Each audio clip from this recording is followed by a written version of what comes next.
باتنا مها رمضان پیروز زتر جهر مهکادی تر بری هولاتیان کفت بازاری و پیتیوی نوان زورتر دبن لو هر گرانکاری کب سر بازاری دا بهتن اکثر هست پیدکن و گلیش گرانیا بازاری دکن نه يعني صدا جراني دي مخابني يعني ام بسلمان ديفيا نو صابي بري رمضان تدي لتري الزيتي شو 5000 دينار شافوا الروجه كده يعني شو نبي وشو مسألة نبي جانو كجي وقت دبي رمضان ام بسلمان دبي هاريكاريا يكدوب كن تشتي ارزان تركن فايدي كيمتر بكن بالعكس شو تشتاب دينار كي شو بدو دينار افتشتي هي بيع عدتني في مدى مخابني رقابك تند هبي نرقاب سر فقير دكاندارك هبي تشتاق ربعك بابي سر تجار كيف اخبكي هي فيدا بازار مروزانت يعني جرانتر تشتي جرانتر بي وجه كت قال مثلا دكاندار باخذ بجد بازرگان جرانت كت ام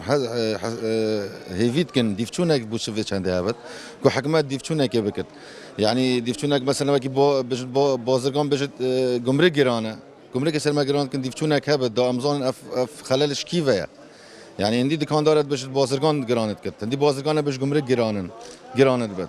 ما حس كن ديفچونك هبت شكو خلقك فقير وجارت فيزا خو داين لانه حکومی جی دیار کتن کوان چاودری سر بازاری هی هر کسی قرخکاری بکتن و کلوپلانگ به اگر گران بکت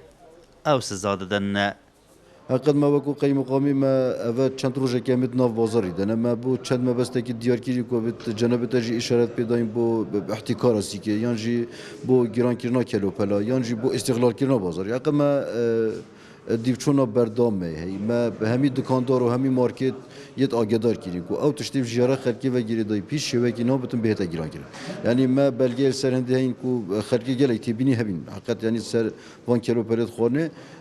کو راستی گیران کردیم بس پشتی دیوچون مت کو یت اوید بردامه من نو بازاری داد کن کو چندی جهی تاتین است زادن هیچ شوی کیش کسی که نایت قبیل کردن احتکار بازاری بده کردن هر کسی که احتکاری بکتن یانجی کو وقت گویی چون مثلا حجم ماده اوی مواد کلو پر خانه کم بکتن یعنی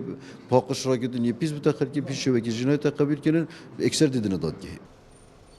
جبر نبونا چاودری اکاپیس لسر بازاری تایبت دمها رمضان دا بتا در فتک و بشکا دکاندار و بازرگانان کلوپلان گران بکن و آزان جا خوب تله بکن و بارگرانی دیخنه سرملین هولاتیان